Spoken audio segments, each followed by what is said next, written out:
Hello and welcome to another video.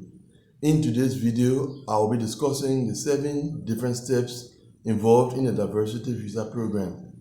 To begin with, let us remember that the diversity visa program coincides with the United States fiscal year, which runs from October 1st to September 30th the following year.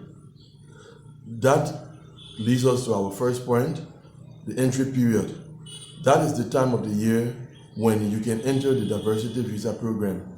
It usually runs from early October to early November every year, covering a total of 30 plus days. During those days, the diversity visa entry form is made available on the official diversity visa website, and you enter the diversity visa by filling out that form and submitting it. And when you do, don't forget to take note of your confirmation because you will need it to get to know your results later during the fiscal year. That takes us to our second step, the selection process. The selection process immediately follows the entry period, and it usually runs from early November to early May the following year.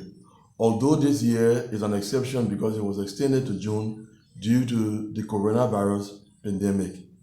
During the selection process, qualified entries that were submitted during the entry period undergo random selection by means of a computer to determine the winners. During the month of May, the results are released. That takes us to our third step, checking your result. When the results are released in the month of May, each entrant has to visit the official diversity visa program website and follow the instructions there to check their result. It usually involves entering some personal information along with your confirmation number.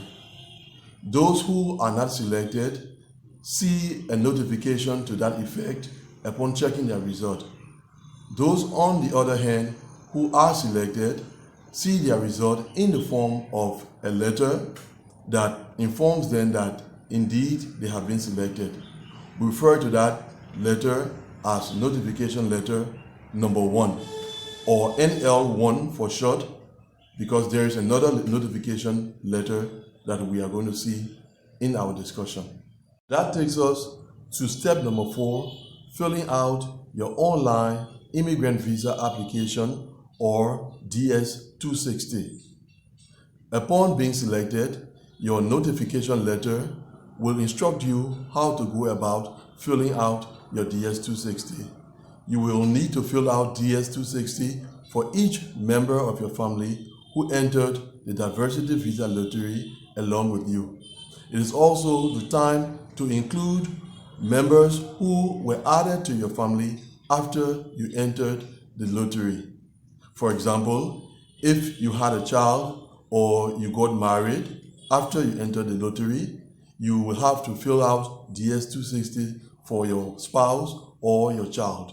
That leads us to step number 5, sending in required documents.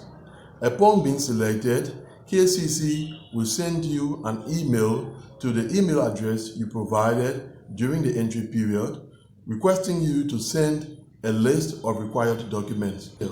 That email will contain detailed instructions on how to send in those documents. That takes us to step number 6, preparing for your interview.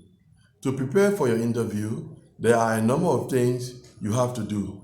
I'm going to summarize them in 3 points. First, keep track of the monthly visa bulletin to have an idea on when your interview will be. Second, regularly check your email because when you have been scheduled for interview, you are going to receive an email instructing you to check the status of your entry.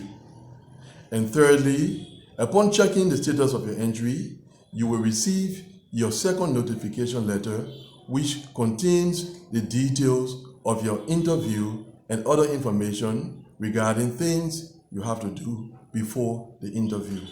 That takes us to our final point, step number 7, the interview. On the day of your interview, do all to be present and on time. The interview usually surrounds information about yourself.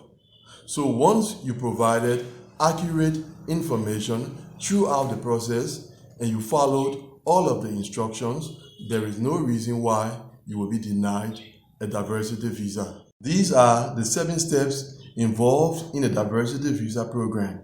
If you have any questions, you can ask them in the comment area below and I will be more than happy to respond to them.